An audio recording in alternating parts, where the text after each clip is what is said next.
Ukraine রাশিয়ার অংশ হয়ে যেতে পারে বলে মন্তব্য করেছেন নবনির্বাচিত মার্কিন প্রেসিডেন্ট ডোনাল্ড ট্রাম্প। মার্কিন প্রেসিডেন্টের এই মন্তব্যকে ঘিরে বিশ্ব রাজনীতিতে নতুন করে আলোড়ন সৃষ্টি হয়েছে। তবে কি সত্যি ইউক্রেন রাশিয়ার হয়ে যাবে? বিস্তারিত জানাচ্ছেন জান্নাতুন নাহার জেরি।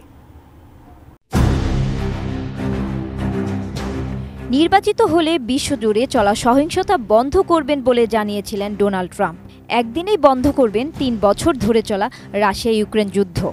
তবে নির্বাচিত হওয়ার পর ৩ মাস হলেও যুদ্ধ পরিস্থিতি এখনও আগের মতোই রয়েছে।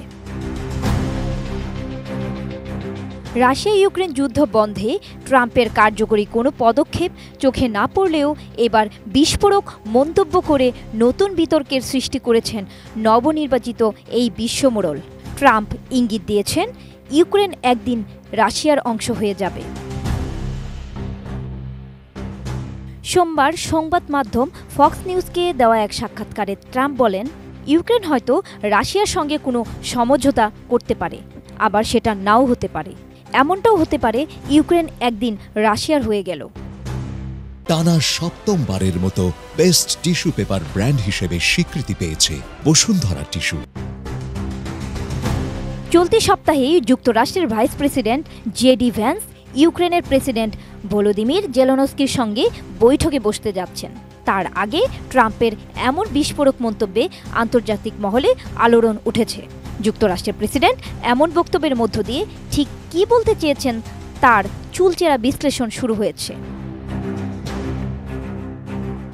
ট্রাম্পের এমন মন্তব্যের কয়েক ঘণ্টা পর ক্রেমলিন বলেছে ইউক্রেনের উল্লেখযোগ্য অংশ রাশিয়ার অংশ হতে চায়। ক্রেমলিনের মুখপাত্র দিমিত্রি পেসকভ বলেন, ইউক্রেনের পরিস্থিতি বহুলাংশে প্রেসিডেন্ট ট্রাম্পের বক্তব্যকেই প্রতিফলিত করে।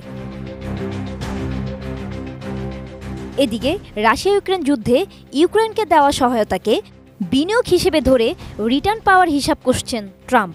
সে লক্ষ্যে তিনি বিরল খনিজ সম্পদের জন্য কিয়েভের সঙ্গে একটি বাণিজ্য চুক্তির পরামর্শ দিয়েছেন। ট্রাম্প বলেছেন, আমি ইউক্রেনকে বলেছিলাম আমি সমতুল্য জিনিস চাই, যেমন $500 বিলিয়ন মূল্যের বিরল খনিজ। তারা এতে সম্মত হয়েছে। ইতোমধ্যে ভলোদিমির জেলেনস্কি সরকারও ইঙ্গিত দিয়েছে নিরাপত্তা গ্যারান্টির বিনিময়ে যুক্তরাষ্ট্র এবং অন্য মিত্রদের সঙ্গে সম্পদ আহরণের জন্য একটি অংশীদারিত্ব গঠনের লক্ষ্যে তিনি আলোচনায় যেতে প্রস্তুত। নির্বাচনের আগে ট্রাম্প দাবি করেছিলেন 2022 সালে তিনি ওভাল অফিসে থাকলে রাশিয়া ও ইউক্রেনের মধ্যে সংঘর্ষ কখনোই ঘটত না। তবে দ্বিতীয় মেয়াদে ক্ষমতায় আসার পর তিনি এখন যুদ্ধের দ্রুত সমাপ্তির জন্য চাপ দিচ্ছেন, যদিও কার্যকরী কোনো পদক্ষেপ চোখে পড়ছে না। জান্নাতুন নাহার জেরি, ATN নিউজ।